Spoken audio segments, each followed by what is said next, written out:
Assalamualaikum warahmatullahi wabarakatuh anak-anak. Hari ini kita akan mempelajari tentang kalor dan perpindahannya ya. Kalor dan perpindahannya. Nah, berikutnya. Apakah pengertian kalor? Kalor adalah bentuk energi yang berpindah dari benda yang suhunya tinggi ke benda yang suhunya rendah ketika kedua benda bersentuhan. Ya, ketika satuan kalor adalah joule. 1 kalori itu 4,2 joule atau 1 joule 0,24 kalori. Ya. Ingat-ingat, kalor adalah bentuk energi yang berpindah dari benda yang suhunya tinggi ke benda yang suhunya rendah ketika kedua benda itu bersentuhan. Pengaruh kalor terhadap suhu zat. Jika suatu zat menyerap kalor, maka suhu akan naik. Dan jika suatu zat melepas kalor, maka suhu akan turun. Ini adalah contoh dari jika suatu zat itu melepaskan kalor. Ya, contohnya apa? Air panas beri es batu, maka air panas ini akan melepaskan kalor berbaur dengan apa? Es batu. Ya. Nah, jumlah kalor Q yang diserap atau dilepaskan oleh suatu zat adalah Q sama dengan Cm delta T. Q itu apa? Q itu jumlah kalor, satuannya joule atau kalori. M itu apa? Massa benda atau kilogram. C itu apa? C kecil ini ya, kalor jenis zat. Joule per kilogram derajat Celcius. Delta T adalah kenaikan suhu derajat Celcius atau Kelvin, yaitu suhu akhir dikurangi suhu awal T min T0 ya. Nah, contoh soal. Berapakah kalori yang diperlukan untuk mendidihkan 1 kg air jika suhu awalnya 25 derajat Celcius sampai 100 derajat Celcius dan kalori jenis air adalah 4,2 kali 10 pangkat 3 Joule per kilogram derajat Celcius. Berapa kalori yang diperlukan? Kalori yang diperlukan itu apa? Simbolnya Q. Q sama dengan mc delta T ya. Ingat-ingat, kalori yang diperlukan adalah Q. Untuk mendidihkan 1 kg air. 1 kg air itu apa? Ini adalah masanya ya. Massa ini adalah masanya. Massa air jika suhu awalnya 25 derajat Celcius, maka T0-nya itu adalah 25 derajat Celcius ya. Sampai 100 derajat Celcius. T akhirnya itu adalah berapa? T akhirnya itu adalah 100 derajat Celcius. Berapakah delta T-nya kalau gitu? 100 dikurangi 25, yaitu berapa? 75 ya. Dan kalori jenis airnya, kalori jenis itu apa? C. C kecil. C kecilnya berapa? 4,2 kali 10 pangkat 3 Joule per kilogram derajat Celcius. Nah, berarti jawabannya bagaimana? Q sama dengan ya. Q sama dengan M kali C kali delta T ya. Jelas ya dari sini. Nah, penyelesaiannya diketahui ya.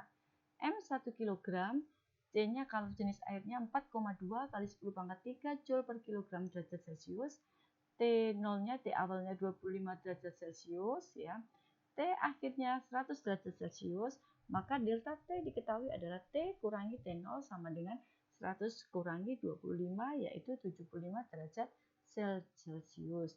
Ditanya Q, kalor yang dibutuhkan. Ya. Jawabannya Q sama dengan mc delta T.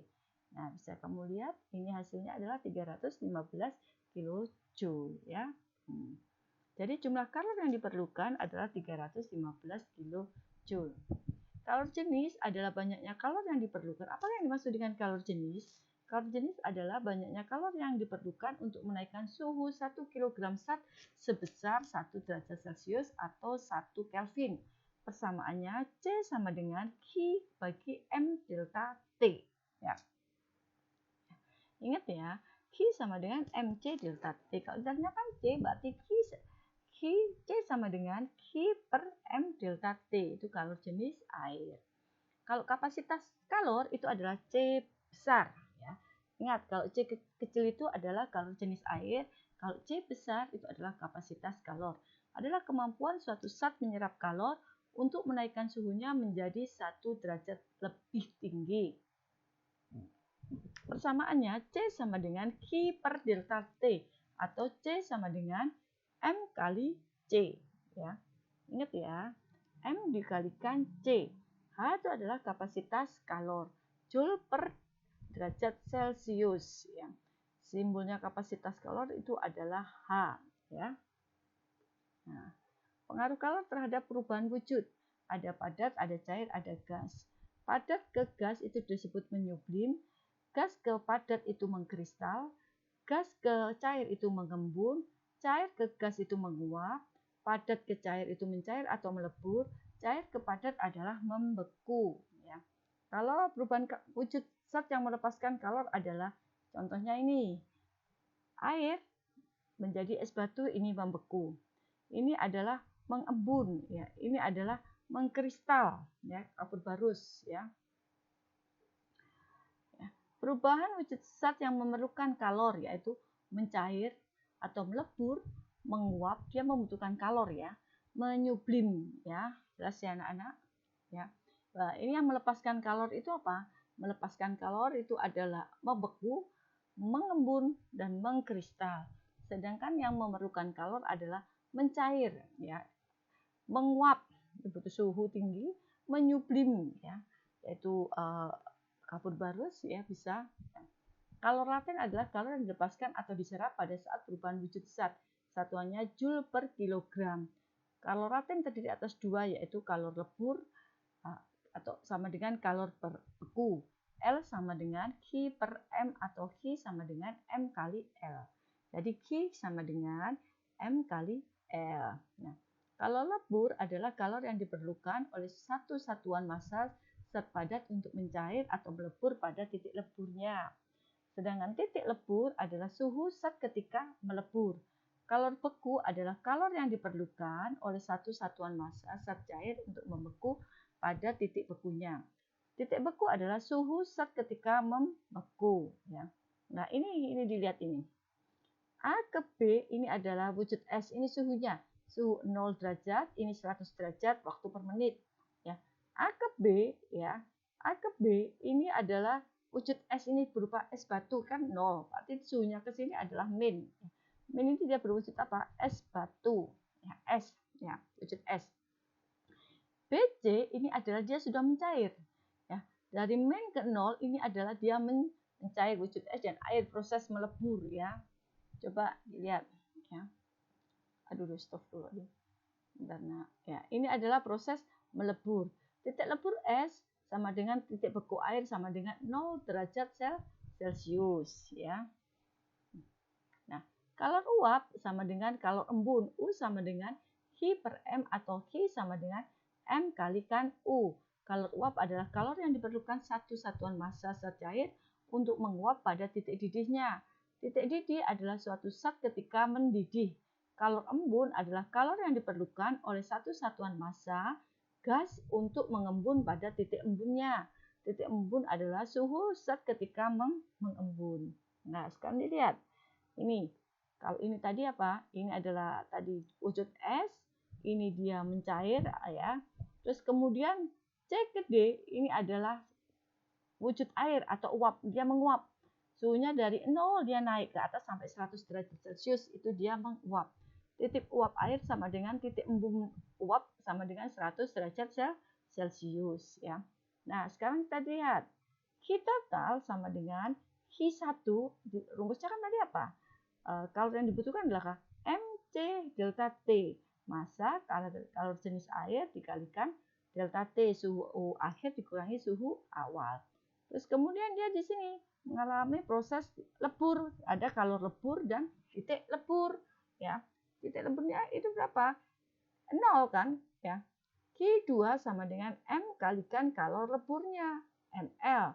Nah, ketiganya ini ada kenaikan suhu, MC delta T ya. Karena ada suhu awal, ada suhu akhir. Massa dikalikan kalor jenis es. Ini tidak ada kenaikan suhu, dia hanya perubahan menguap dia ya. Ini menguap ya, ini jadi uap air. Jadi M kalikan U ya. Ini adalah Q4. Q5 sama, dia ada kenaikan suhu MC delta T. Ingat, Kalau dia naik, ada perubahan suhu, maka rumusnya MC delta T. Tapi kalau tidak ada perubahan suhu, dia adalah kalor lebur dari es menjadi air, ya. Kalor uap dari air menjadi uap air. Jelas ya anak-anak ya. Semoga kalian mengerti ya. Ya. Penguapan dapat dipercepat dengan cara pemanasan, yaitu menaikkan suhu. Contohnya menjemur pakaian di bawah sinar matahari, itu penguapan ya. Uap airnya akan naik ke atas. Memperluas permukaan zat cair. Contohnya kopi panas dituangkan di atas cawan agar cepat dingin. Terus kemudian ke B, pakaian basah dijemur dengan cara direntangkan diperluas permukaannya. Ya. Yang C, mengalirkan udara di atas permukaan zat cair atau mengurangi tekanan udara pada permukaan zat cair. Contohnya meniup minuman kopi panas. Nah, sekarang mendidih. Zat cair dikatakan mendidih jika gelembung-gelembung uap terjadi di seluruh zat cair dan dapat meninggalkan zat cair. Titik didih dipengaruhi oleh tekanan udara di atas permukaan zat cair dan jenis zat. Ini adalah air, dia udara, dia namanya menguap ya. Ini ya. Kalau ini mendidih ya.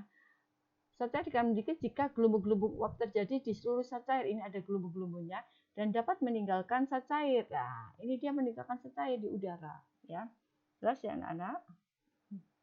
Titik didih dipengaruhi oleh tekanan udara di atas permukaan zat cair atau jenis zat. Nah, asas Black sekarang. Kalor yang diterima oleh suatu zat sama dengan kalor yang dilepaskan oleh suatu zat ya. Kita belajar sampai sini dulu, yaitu perpindahan kalor, yaitu tentang asas Black ya anak-anak. Semoga penjelasan Bu Uni ini kalian mengerti ya.